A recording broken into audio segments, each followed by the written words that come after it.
All right, all right, all right. Checks over strikes podcast, checks in your name, no strikes against it. This is our fifth episode, and today we're with a young, budding business entrepreneur. Her name is Adani, or you know what? Let me Adonai. Adonai, Adonai. Adonai. Yeah. I'll Ad and I. I'll let her I'll let her talk about it. But just before we start, you have myself, Craig, one half of Checks Over Strikes. And myself, Dean, the second half. And we got our producer / mortgage broker, Jay, in the building. What's Director. up? What's up? How you guys doing today? Bomb dropper. Yeah, hit it. There it is. There it is. There's that clue bomb. Yeah, one of many. So yeah, glad that you can make it here, Adani. We want to get into, what you do as a young entrepreneur, because it's something that is definitely a movement. And I think a lot of young people can learn from what you're doing, because it's important at such a young age. You're grasping certain things, and not only, speaking into the universe, you're executing it. So, you want to know, like I said, introduce your organization or your company and tell us what you do. So basically, I own the brand called Belladonai, which sells T-shirts, hoodies, any type of clothing that you could think of. And I'm in the beauty industry, so I sell lashes, I do lashes, and I do nails as well as makeup.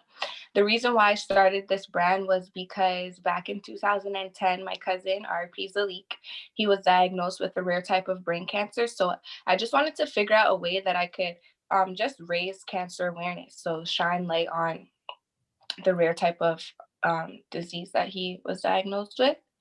And then one day I just sat there and I was like, okay, I'm going to do that. So I thought of different type of names, and then I came up with the name Bella Adonai. And then before I knew it, I just started selling T-shirts, and then I branched off into hoodies, and here I am today in the beauty industry too. Wow, amazing. I just want to ask, because it's a young entrepreneur, how old are you, by the way? Even though I shouldn't tell a woman her age, but I had to for this purpose, right? So people know how young she is, right? I'm 18 years old. Wow, that's amazing. Impressive. And as a young entrepreneur, you mentioned you have different ventures. You're into beauty, you're into clothing. How do you manage these businesses? And I'm assuming you go to school as well. How do you manage all that? Honestly, I would just say like planning, staying organized, and like prioritizing what needs to be done at a certain period of time when it comes to juggling my businesses and school. So planning is like the main thing. Yeah, planning. Okay. Do you use any particular apps, tools, vision boards? Do you write things down? Like how do you prioritize? How do you plan? So I basically I have a notebook and I have a planner. So in my notebook is where I would write down all of my ideas and different tasks. And then in my planner, it also has a calendar. So I would write down what needs to be done on a certain day as well as what time. So I use both of them, a planner and a notebook. Good. Organization skills are there. That's good to see. A question that I think that, we kind of ask everybody, because, we're in a pandemic. Things are, this is a new normal, and things are not the way that we envision it, coming into 2020, coming into 2021, going through 2020 and coming into 2021. How have you adapted your business in this new normal of COVID-19? So as you know, like what I do, so with nails and lashes, it's more of like a hands-on thing where you have to come into close contact with people. So on that side of my business, COVID kind of hurt it because I'm not able to take as many clients, or sometimes I wasn't able to take clients at all. But when it comes to my clothing side of it, I adapted by rather than dropping it off, I could just ship out the clothing to my supporters. Good. So when you say able to drop off, so was a situation in which that people are ordering things from you, then you kind of drop it off, or how are you building that connection with that client? Where did they see you? How did they even know that you're selling merchandise and products? So they would either contact me on Instagram, and then on Instagram I have my own personal number. So then I would, when they DM me to inquire about um, a a clothing item, then I would, obviously introduce myself, tell them if I have it in stock, and then I'll give them my personal number and say like, okay, yeah, you could message me or even call me if you have any more questions. Or then I would text them or ask them for their number and then text them to ask or just to update them when it comes to all of the items that I have in stock or the drop off dates or when I'm going to be shipping out an item. Interesting. I had a question for you. So, with starting the business at such a young age, um, what trials and tribulations did you have to overcome in order to start this brand? Because I can imagine at such a young age, even trying to find ways to make money to purchase the materials to sell. Like, how did you overcome these things and these challenges that you had?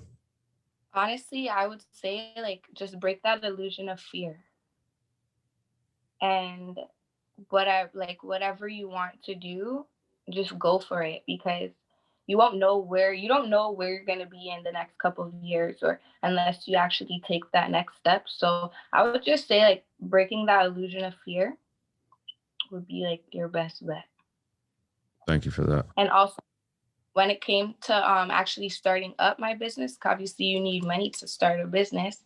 All the money that I got when I was working, I would just save it and then buy whatever, just budget with what I have.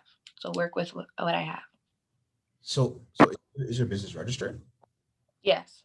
Okay. Okay. That's because that's one of the things that I think most young entrepreneurs, it's not that they don't know how to do it. I think they forget that they need to register. And I also feel that depending who's in their circle, they're not getting the right information. So, a lot of people don't register their business for many things because they think that the government's going to know how much money they're making, or they also think that, oh, why do they need to know? You know what I mean? I want to make sure that when I do this, I'm just putting the money in, stacking underneath my mattress or underneath my bed.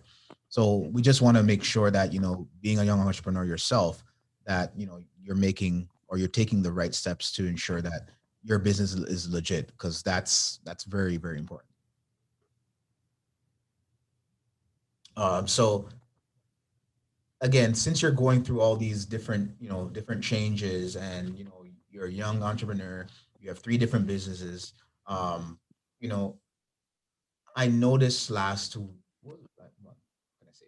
I noticed on one of your lives, actually, Mm-hmm. that you took on a a role model. Like you put on your big girl pants, and you said, you know what, I'm gonna start coaching or teaching young people to kind of get their mind right when they're starting a business. Um, Yeah. why did you think that was necessary? Why do you think that was necessary to do? And how did you come up with the courage to even do that? Because a lot of people are afraid to even talk one on one, much less talk to an audience. Mm-hmm. What inspired you to do that?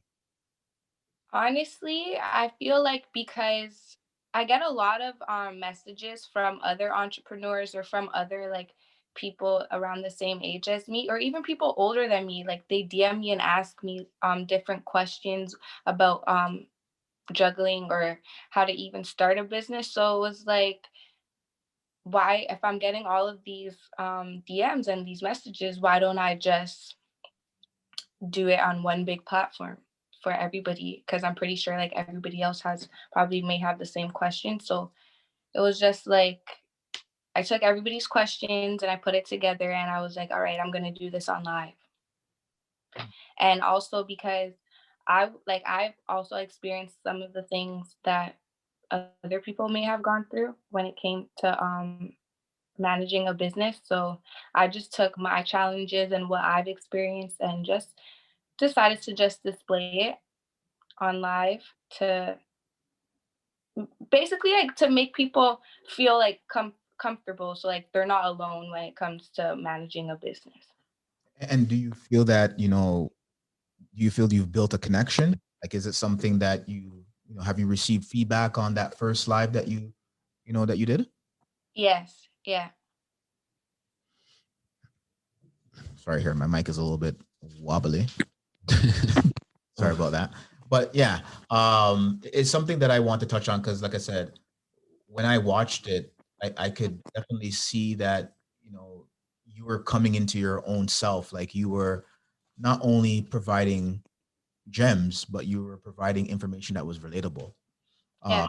And not only relatable to your age group, but I noticed that other people, and I'll adults were very engaged in what you were saying. And when you're able to build a platform where you can touch people and build connection, it's something that you definitely can use, because at the end of the day, when you're relatable, and when people know, like, and trust you, Exactly. it's a situation in which that you're no longer selling a service or a product. You're selling your brand. So Yeah. just want to give you kudos to that. And is it something that you're going to be doing on a monthly, weekly basis? Yes. So I decided that I'm going to be doing a live on different topics when it comes to business every single month. So at the end of each month. Okay, that's good. That's amazing. Shout out to you. That's great. I think we need a bomb there. Give me Bomb? one. Yeah, give me one. Yeah. We're changing up, but that's our clue bomb right now. Like, it's working on it. So I got a question. So you're young, you're in the business, or you're having several businesses. What's your long-term goal? Like, what do you want to do? I want to impact millions or even billions of people. I love that. Impact lives.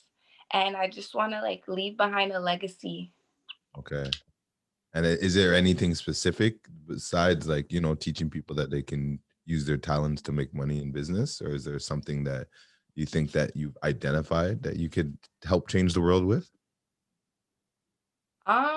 I would say, well, my end goal is I want to travel the world and just mentor others, coach different people while having my business or my brand Bella Adonai running without me having to be there. Nice.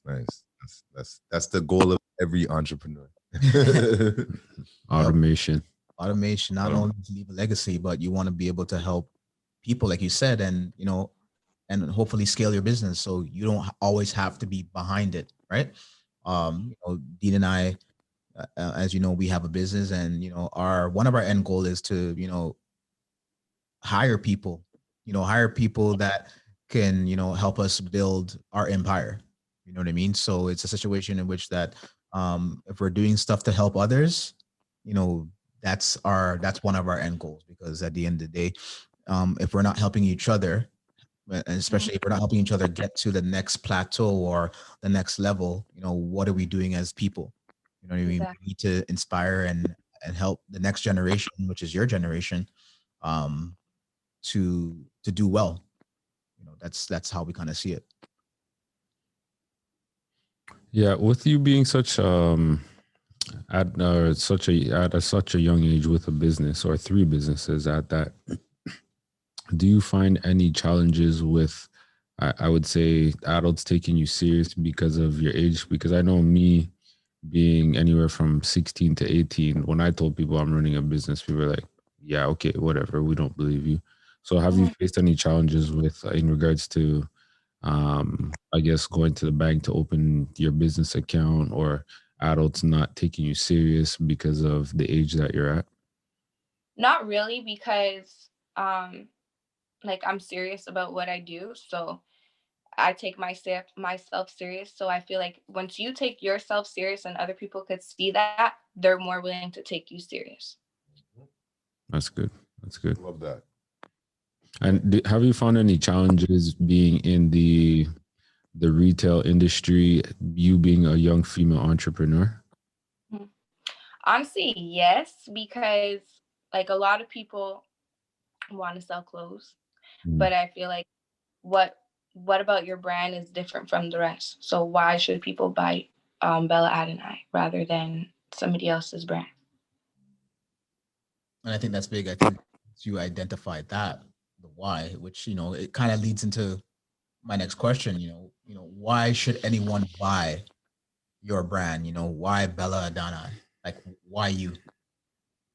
Because it's for a good cause, which is to spread cancer awareness, and also like it's not just a brand; it's a movement, it's a legacy, and when you wear my clothes, you should feel comfortable in what you wear and how you portray yourself. So that's why you should buy into Belladonai.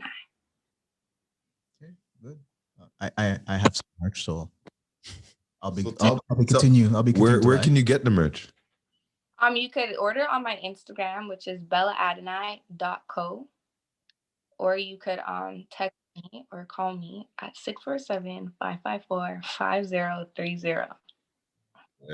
Okay. All right. And just before we even wrap it up, what advice would you give young entrepreneurs starting a new business? Like, what sort of advice that you would give them? So I would say make sure that you set aside startup money, budget yourselves, open up a business account, register your business because ownership is key. You want to be able to own as many things as you can. Figure out your why and your purpose. So something that's going to keep you dedicated regardless of whatever it is that you're maybe going through at the moment, because entrepreneurship is a journey and it definitely does have its ups and downs. Make a plan, write down different goals and affirmations, but actually like apply them, because it's one thing to write something down, but it's another to actually like execute it. Also, like get a notebook or a planner and continue to do your research. So if you're not still learning, then you're dying. So always remain a student. And then I would also say like educate yourself. So read. Do as many like reading as you can, like in your free time or whenever you can. So just read and continue to just remain a student and stay consistent. And also, I would highly suggest to like break that feeling of fear, because fear is just an illusion. Jason, hit it. Hey, you mentioned something key, reading. Is there anything that you're reading right now that you want to promote? Yeah, so one of my favorite book is Ego is the Enemy, because you cannot come into the entrepreneurship world with an ego. So ego is the enemy. The book that I'm reading right now is called The Illusion of Money. So you cannot have an attachment to money. And then I'd also suggest Hustle Harder, Hustle Smarter by Curtis Jackson. Right. I have that book on my list to read next, or to listen to next. Yeah. Looking forward to that book. I like what you're saying about having the affirmations. That's something that I do as well, where it's like you got to speak things into the existence. It's like if you dream it, you got to be able to see it as well, right? So it's like you got to keep saying those things over and over again, where it's like I'm going to be the top selling clothing line, or a beautician or whatever. So it's like you speak these things into existence so that it can happen, because you train your mind. It's almost like you're training your subconscious it's almost like you're shutting up your subconscious, because sometimes our subconscious is always telling us, no, you can't do it. But it's like the more you keep seeing it, you keep shrinking it. So it's like, yeah, I can do it. It's like you say, I want to become a millionaire. It's like, yeah, you can become a millionaire, even if you're in a third world country. Look how many people in a third world country come to another country to start up that business that they want to start up, right? It's Thing had a similar story to that Nav Bhatia. He came from India, came here in the 80s, became a used car salesman, and worked his way up to the top to where now he owns 2 dealerships, and now he's all over the TV. and he's also known as Superfan, right? So it's like just putting those things out there into existence and just speaking it into existence has like such a vital key, or it's vital in your growth with your business or even just self-development. So I really like, I congratulate you on saying that and also practicing having affirmations. Yeah, that's super facts, man. The only thing I want to add to that is just, being around like-minded people. Exactly. In your line of work, or just, it doesn't even have to be your line of work, just in general, like, when you put yourself around like-minded people, there's nobody trying to outgun you or try to be better than you. Everyone's trying to push each other so everyone could get to the level that they aspire to be. You know what I mean? It's a situation in which that, what, Donnie, if you fall, I'm going to pick you up, and vice versa. If I, and Dean and I do it all the time. Like, Dean holds me accountable. Craig, we should be doing this. We should be doing this. And I say to myself, you know what? Dean is right, because we all sometimes get complacent. Like, it may not be it could be even up for a day or 5 minutes. You know what I mean? Sometimes we may lose sight for whatever reason. So you need that person beside you or people to help keep pushing you. And when you guys push each other, you guys are pushing towards a common goal. And when you guys understand what that goal is, there's no competition. Most definitely. So that's key. And I definitely wish you the best in your endeavors, because your future is definitely bright. And I think that, what you're on right now, being 18, like, I can remember what I was doing 18, and it wasn't a business. You know what I mean? So it's something that you aspire to do. It's not an easy thing, and you're going through it. Like, you're going through the punches, because you're never going to know how well you're going to do at something if you don't do it. Exactly. So I say keep it going, keep doing what you're doing, and ensure that you have the right people in your corner along the way. Very important. So this wraps up our 5th episode. Podcast checks in your name. No strikes against it. Signing off, your local community heroes, myself, Dean, our director. Yo. Slash. We just want to call him Slash. He's our director, our technical director. Our technical director. He's a mortgage broker. He's our Slash guy. So, glad that you could be here, Donnie, and thank you for blessing us for your presence. Thank you for giving me this opportunity. No problem. All right. Peace and love.